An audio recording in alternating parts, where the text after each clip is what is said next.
ವಾಯು ಮಾಲಿನ್ಯ ಸಂಬಂಧಿತ ಕಾಯಿಲೆಗಳಲ್ಲಿ 20% 30% ಹೆಚ್ಚಳ. ಕಳೆದ 2-3 ವಾರಗಳಲ್ಲಿ ಬೆಂಗಳೂರಿನಲ್ಲಿ ಮಾಲಿನ್ಯ ಸಂಬಂಧಿತ ಕಾಯಿಲೆಗಳಲ್ಲಿ ಹೆಚ್ಚಳವಾಗಿದೆ ಅನ್ನೋದನ್ನ ವೈದ್ಯರು ಗಮನಿಸಿದ್ದಾರೆ. ಬೆಂಗಳೂರಿನ ಗಾಳಿಯ ಗುಣಮಟ್ಟವು ಕಳೆದ 2 ವಾರಗಳಲ್ಲಿ ತೃಪ್ತಿದಾಯಕ ಮತ್ತು ಮಧ್ಯಮ ಹಂತದ ನಡುವೆ ಏರಿಳಿತ ಕಂಡಿದೆ. ಗಾಳಿಯು ಕಲುಷಿತಗೊಳ್ಳುತ್ತಿದೆ. ಪರಿಣಾಮ ಮಾಲಿನ್ಯ ಸಂಬಂಧಿತ ಕಾಯಿಲೆಗಳು ಕಳೆದ ವರ್ಷದ ಡಿಸೆಂಬರ್ಗೆ ಹೋಲಿಸಿದ್ರೆ ಈ ವರ್ಷದ ಡಿಸೆಂಬರ್ನಲ್ಲಿ 20% 30% ಹೆಚ್ಚಾಗಿದೆ ಅಂತ ವೈದ್ಯರು ಹೇಳುತ್ತಿದ್ದಾರೆ. ಉಸಿರಾಟದ ಸೋಂಕುಗಳು, ಅಸ್ತಮಾ ಉಲ್ಬಣಗಳು, ಕಣ್ಣಿನ ಕಿರಿಕಿರಿ ಹಾಗೂ ಒಣ ಚರ್ಮದ ಪ್ರಕರಣಗಳು ಗಮನಾರ್ಹವಾಗಿ ಹೆಚ್ಚಾಗಿವೆ. ರೋಗ ಲಕ್ಷಣಗಳ ತೀವ್ರತೆಯೂ ಹೆಚ್ಚಿದೆ. ಮಕ್ಕಳು, ವೃದ್ಧರು ಹಾಗೂ ಈಗಾಗಲೇ ಆರೋಗ್ಯ ಸಮಸ್ಯೆ ಇರುವವರನ್ನ ಮತ್ತಷ್ಟು ಕಾಡುತ್ತಿದೆಯಂತ ವರದಿಯಾಗಿದೆ. ಈ ತಿಂಗಳಲ್ಲಿ ಆಸ್ಪತ್ರೆಗೆ ಬರುತ್ತಿರುವ ರೋಗಿಗಳಲ್ಲಿ ಹೆಚ್ಚಿನವರು ಕೆಮ್ಮು, ಗಂಟಲು ಕಿರಿಕಿರಿ, ಸೀನು, ಅಸ್ತಮಾ ಲಕ್ಷಣಗಳು ಹಾಗೂ ಉಸಿರಾಟದ ಸೋಂಕುಗಳ ಸಮಸ್ಯೆಗೆ ತುತ್ತಾಗಿದ್ದಾರೆ ಅಂತ ವೈದ್ಯರು ಹೇಳುತ್ತಿದ್ದಾರೆ.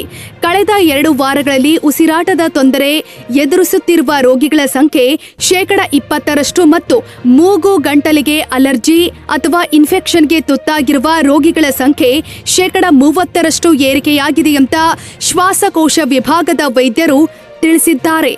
ಇನ್ನು ಮಾಲಿನ್ಯ ಕಾರಣದಿಂದಾಗಿ ಕಣ್ಣಿಗೆ ಸಂಬಂಧಿಸಿದ ಸಮಸ್ಯೆಗಳು ಹೆಚ್ಚಾಗಿವೆ ಅಂತ ಕಣ್ಣಿನ ವೈದ್ಯರು ಹೇಳುತ್ತಿದ್ದಾರೆ.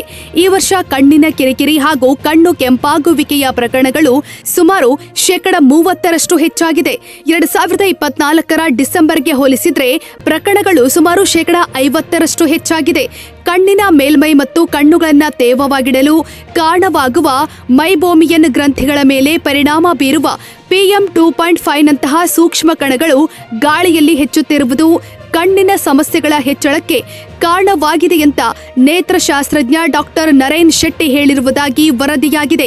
ಈ ವರ್ಷ ಅನಾರೋಗ್ಯಕ್ಕೆ ತುತ್ತಾದವರು ಗುಣಮುಖರಾಗಲು ಹೆಚ್ಚು ಸಮಯ ಬೇಕಾಗುತ್ತೆ. 1 ವಾರದೊಳಗೆ ನಿವಾರಣೆಯಾಗಬೇಕಿದ್ದ ಸೋಂಕುಗಳು ಈಗ 2 ವಾರಗಳಿಗೆ ಕಾಡುತ್ತವೆ. 2-3 ದಿನಗಳಲ್ಲಿ ವಾಸಿಯಾಗುವ ವೈರಲ್ ಕಾಯಿಲೆಗಳು 10 ದಿನಗಳವರೆಗೆ ಇರುತ್ತೆ. ರೋಗ ಲಕ್ಷಣಗಳ ತೀವ್ರತೆಯೂ ಹೆಚ್ಚಾಗಿದೆ ಅಂತ ವೈದ್ಯರು ಗಮನಿಸಿದ್ದಾರೆ. ಹೆಚ್ಚು ಮಾಲಿನ್ಯವಿದ್ದ ದಿನಗಳಲ್ಲಿ ಮುಂಜಾನೆಯ ನಡಿಗೆಯನ್ನ ಕೈಬಿಡಬೇಕು.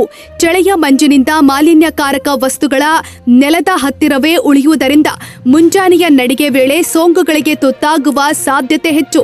ಜೊತೆಗೆ ಬೆಚ್ಚಗಿನ ಪೌಷ್ಟಿಕ ಭರಿತ ಆಹಾರವನ್ನ ಸೇವಿಸಬೇಕು ಅಂತ ವೈದ್ಯರು ಸಲಹೆ ಕೊಟ್ಟಿದ್ದಾರೆ. ಕರ್ನಾಟಕ ರಾಜ್ಯ ಮಾಲಿನ್ಯ ನಿಯಂತ್ರಣ ಮಂಡಳಿಯ ದತ್ತಾಂಶದ ಪ್ರಕಾರ ಡಿಸೆಂಬರ್ 5ರಿಂದ 16 ನಡುವೆ ಬೆಂಗಳೂರಿನ ವಾಯು ಗುಣಮಟ್ಟ ಸೂಚ್ಯಂಕವು ತೃಪ್ತಿದಾಯಕ ಮತ್ತು ಮಧ್ಯಮ ಮಟ್ಟದಲ್ಲಿತ್ತು.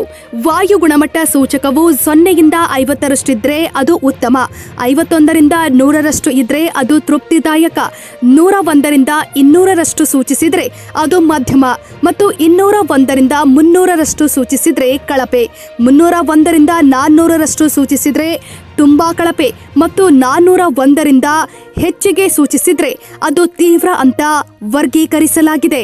ವೀಕ್ಷಕರೇ, ಈ ಸುದ್ದಿ ನಿಮಗೆ ಇಷ್ಟವಾದಲ್ಲಿ ನಮ್ಮ ಚಾನೆಲ್ ಅನ್ನು ಸಬ್ಸ್ಕ್ರೈಬ್ ಮಾಡಿ, ಲೈಕ್ ಮಾಡಿ ಹಾಗೂ ಶೇರ್ ಮಾಡಿ.